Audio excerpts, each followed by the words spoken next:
அந்த நேர்களே, இன்றைய செவ்வாய்க்கிழமை இரவு செய்தியாக ஒரு செய்தி வெளிவந்திருக்கின்றது. சர்வதேச ரீதியாக ஈரான் மீதான போருக்கு மத்தியில் ஈரான் மீது கொன்ற கோபத்தின் காரணமாகவும் பல்லாயிரக்கணக்கான பாகிஸ்தானியர்களை ஐக்கிய அரபு அமீரகம் நாடு கடத்தி வருகிறது. அவர்களின் சேமிப்புகளையும் பறிமுதல் செய்கிறது. பாவம் இல்லையா? அந்த நாட்டுக்குள்ள அவங்க வேலை செஞ்சவங்க, உழைச்சவங்க, ஒன்னும் களவு வேலை அங்க செய்யல, உழைச்சி பாடுபட்டு ரத்தத்துல உழைச்சவங்க அவங்களோட இருப்புக்களை எல்லாம் திருடிக்கிட்டு பேங்க்ல அக்கௌண்ட் எல்லாம் பிளாக் பண்ணிக்கிட்டு நாடு கடத்துறாங்களாம். எவ்வளவு பாவமான செயல் பாருங்க. இந்த அரபு சேக்குகள், அதாவது இந்த அமீரக சேக்குகள் கொஞ்சம் மனத்தன்மை இல்லாத என்பதெல்லாம் எனக்கு புரியுது. அது பாவம் இல்லையா? அவன் பாகிஸ்தான்காரன், அவன் வேற நாடு. ஈரானுக்குள்ள இதுல என்ன பிரச்சனைன்னு சொன்னால், அவங்க சொல்ற கருத்து என்னன்னா விசா எக்ஸ்பயர்டுன்னு சொல்றாங்க. விசா எக்ஸ்பயர்டு சொன்னாலும் அங்க சியாக்காரங்களையும் ஈரானுக்கு ஆதரவு கொண்டவங்களையும் தேடி தேடி பிடிச்சி ஏத்துறாராம். ஏன்டா அவங்க சில வேலை உளவு வேலை பாக்குறாங்கன்னு பயந்துட்டான். அதனால பாகிஸ்தான்காரங்கள்ல முற்று முழுதாக களை எடுக்கிறான். இதனால என்ன நன்மை வரப்போகுதுன்னா, இலங்கை, இந்தியா போன்ற நாடுகள் இருக்கிற வேலை ஆட்களுக்கு மிகப்பெரிய மவுசு வரப்போகுது. பாருங்கள், எங்க ஒத்தண்ட கஷ்டம் ஒத்தனுக்கு ஒத்தண்ட துன்பம் ஒத்தனுக்கு இன்பம். நல்லா இருக்குதா உங்க நாடு? ஈரான் மீதான போருக்கு மத்தியில் பல்லாயிரக்கணக்கான பாகிஸ்தானிகளை ஐக்கிய அரபு அமீரகம் வெளியேற்றி வருகின்றது, நாடு கடத்தி வருகின்றது. ஐக்கிய அரபு அமீரகம் பல்லாயிரக்கணக்கான பாகிஸ்தானியர்களை தடுத்து வைத்து நாடு கடத்துவதாகவும் அவர்களின் வாழ்நாள் சேமிப்பு கணக்குகளை பறிமுதல் செய்து வங்கி கணக்குகளை முடக்கி வருவதாகவும் வெளியாகி வரும் தகவல்கள் சர்வதேச ஊடகங்களில் பெரும் விவாதத்தை ஏற்படுத்தி வருகின்றது. அதிகாரப்பூர்வமாக அமீரக அரசு சில காரணங்களை குறிப்பிட்டாலும் சமூக வலைத்தளங்களில் வேறு சில காரணங்கள் விவாதிக்கப்படுகின்றன. விசா விதிமுறை மீறல்கள் என்று சொல்லப்பட்டாலும் காலாவதியான விசாக்கள் மற்றும் முறையான ஆவணங்கள் இன்றி தங்கியிருப்பவர்களை கண்டறிய அமீரக அரசு தீவிர சோதனைகளை நடத்தி வருகிறது என்றும், பாதுகாப்பு நடவடிக்கைகள் ஈரான் மீதான போர் பதற்றம் மற்றும் பிராந்திய பாதுகாப்பை கருத்தில் கொண்டு சந்தேகத்திற்குரிய நபர்களை தணிக்கை செய்யும் நடவடிக்கையாக இது பார்க்கப்படுகிறது. வெளியாகியுள்ள அறிக்கைகளின்படி நாடு கடத்தப்படும் பாகிஸ்தானியர்கள் தங்களின் வங்கி கணக்கில் உள்ள பணத்தையோ அல்லது ஈட்டிய சொத்துக்களையோ எடுத்துச் செல்ல அனுமதிக்கப்படுவதில்லை எனவும் மிகப்பெரிய ஒரு கண்டனமும் வெளியாகிருக்கின்றது.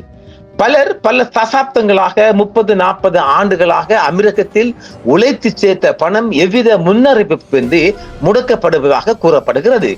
பாகிஸ்தான் தூதரகம் இது குறித்து அமீரக அதிகாரிகளுடன் பேச்சுவார்த்தை நடத்தி வருவதாகவும் தகவல்கள் தெரிவிக்கின்றன. ஹார்முஸ் ஜலசந்தி மற்றும் ஈரான் மீதான அமெரிக்காவின் கடும் எச்சரிக்கைகளுக்கு மத்தியில் அமீரகம் தனது நாட்டின் உள்நாட்டு பாதுகாப்பிற்கு அதிக முக்கியத்துவம் அளிக்கிறது. பாகிஸ்தானியர்கள் ஈரானுடன் கொண்டுள்ள சில புவிசார் அரசியல் தொடர்புகள் அல்லது ஆதரவு நிலைப்பாடுகள் இந்த தீவிர நடவடிக்கைகளுக்கு ஒரு மறைமுக காரணமாக இருக்கலாம் எனவும் அங்கிருந்து கிடைக்கும் செய்திகள் தெரிவிக்கின்றன. ஐக்கிய அரபு அமீரகத்தில் முறையான ஆவணங்கள் என்று தங்கியிருப்பதாக கூறி கடந்த சில வாரங்களில் பல்லாயிரக்கணக்கான பாகிஸ்தானிகள் தடுத்து வைக்கப்பட்டு சிறையில் அடைக்கப்பட்டுள்ளனர். நாடு கடத்தப்படும் நபர்களின் வங்கி கணக்குகள் மற்றும் சொத்துக்கள் முடக்கப்படுவதால் அவர்கள் தங்கள் வாழ்நாள் முழுவதும் சேமித்து வைத்த சேமிப்பை இழக்கும் அபாயம் ஏற்பட்டுள்ளதாகவும் தெரிவிக்கப்படுகிறது. ஈரான் போர் தாக்கம் தான், அதாவது ஹார்முஸ் ஜலசந்தி மற்றும் பாரசீக வளைகுடா பிராந்தியத்தில் நிலவும் போர் பதட்டம் காரணமாக அமீரகம் தனது தேசிய பாதுகாப்பை பலப்படுத்த இத்தகைய அதிரடி நடவடிக்கைகளையும் சோதனைகளையும் மேற்கொண்டு வருவதாக அமீரக தகவல்கள் தெரிவிக்கின்றது.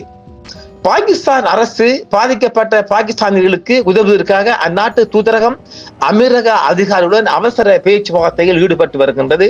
ஆனாலும் இன்னும் அது குறித்தான தகவல்கள் இன்னும் கசியவில்லை. ஆனால் இது ஒரு காட்டுமிராண்டித்தனமான செயலாக நான் இதை கண்டிப்பேன். அதாவது அது யாருன்னாலும் அவர்கள் அங்க கஷ்டப்பட்டு உழைத்து குளிர்ல அங்கேயும் கொஞ்சம் குளிர் தேசம் வரும் இல்ல, குளிர்ல வெயில கஷ்டப்பட்டு உழைத்த பணத்தை குடும்பமாக வாழ்ந்தவங்கட அவன் வங்கி கணக்கெல்லாம் அடிச்சு பிளாக் பண்ணிட்டு இப்படி நாடு கடத்தாமன்னா அவனை கொடுத்துட்டு அனுப்பல.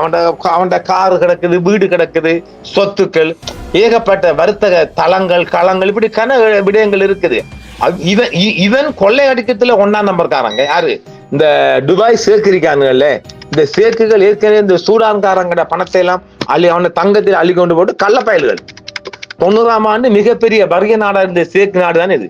90ஆம் ஆண்டு காலங்கள்ல நீங்க அபுதாபி, துபாய் எல்லாம் பார்த்தோம்டா, நம்ம ஊர் நம்ம கிழக்கு மாநிலத்தோட மோசமான நாடா இருந்த நாடுதான் இன்றைக்கு வானைத்தோடும் கட்டிடங்கள். காரணம் என்னென்றால் சூடான் பிரதேசங்கள்ல எல்லாம் அள்ளிக்காண்ட அவனுடைய நகையை அள்ளி கொண்டு போட்டு கள்ளப்பயல்கள், அவனோட நகையை அள்ளி கொண்டு போட்டு கருப்பின முஸ்லிம்கள நகையை அள்ளி கொண்டு போட்டு வாழ்றாங்க. இன்றைக்கு பாகிஸ்தான்கார பாவம் இல்லையா, 15,000 ஆண்டா இன்னும் அது தொடர போகுது. ஒரு கிட்டத்தட்ட ஒரு 20-30,000 தாண்டும்.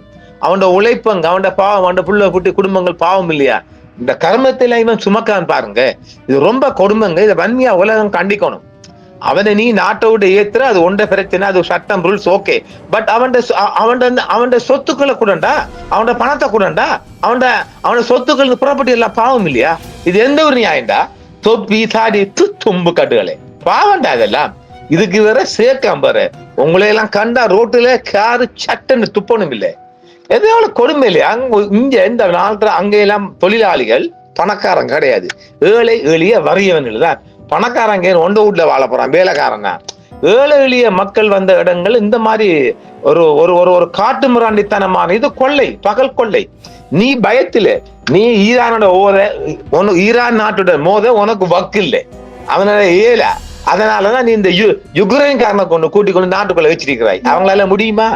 ஆக மிகப்பெரிய ஒரு மோசமான செயல். ஈரானுக்கு பயந்து அச்சத்துல யுக்ரைன் காரனை கொண்டு வச்சுக்கிட்டு பாடுபட்ட தொழிலாளி 20, 30, 40, 50 ஆண்டு காலம் வாழ்ந்த முழு குடும்பத்தையும் வெளியேற்றான். பாவம்.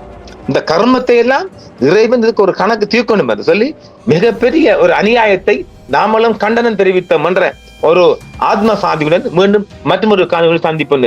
என்றும் உங்களுடன் சன்ரைஸ் இந்தியா டிவி சப்ஸ்கிரைப் பண்ணுங்கள், பெல் பட்டனையும் கிளிக் செய்யுங்கள். உங்கள் ஆதரவே எங்கள் சேவை. ஆதரவு தாருங்கள், அரவணைப்போம்.